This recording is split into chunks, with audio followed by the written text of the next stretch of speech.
ایک مسافر ایک بزرگ کے پاس آیا اور اس نے بزرگ سے کہا کہ تم اگر میرے 3 سوالوں کے جواب دے دو تو میں مسلمان ہو جاؤں گا۔ سوال نمبر 1، جب ہر کام اللہ کی مرضی سے ہوتا ہے تو تم انسان کو ذمہ دار کیوں ٹھہراتے ہو؟ اور سوال نمبر 2، جب شیطان آگ کا بنا ہوا ہے تو اس پر آگ کیسے اثر کرے گی؟ سوال نمبر 3، جب تمہیں اللہ تعالیٰ نظر نہیں آتا تو تم اسے کیوں مانتے ہو؟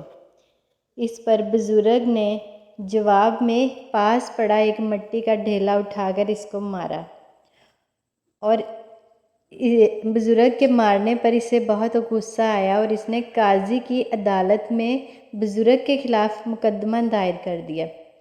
قاضی نے بزرگ کو بلایا اور ان سے پوچھا کہ تم نے اس مسافر کے سوالوں کے جواب پر اسے مٹی کا ڈھیلا اٹھا کر کیوں مارا؟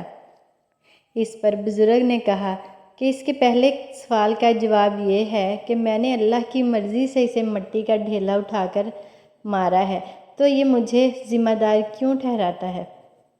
اس کے دوسرے سوال کا جواب یہ ہے کہ انسان تو مٹی سے بنا ہے، تو مٹی کے ڈھیلے نے اس پر کیسے اثر کیا؟ اس کے تیسرے اور آخری سوال کا جواب یہ ہے کہ اسے درد نظر نہیں آتا تو اسے محسوس کیوں کرتا ہے؟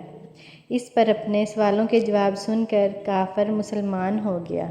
آج کی ویڈیو اچھی لگے تو ویڈیو کو لائک کر دیں، چینل کو سبسکرائب کر دیں، اگر نئے ہیں تو بیل آئیکن کو دبا دیں تاکہ ہر آنے والی ویڈیو کی نوٹیفیکیشن آپ تک پہنچتی رہے۔ جزاک اللہ خیرہ۔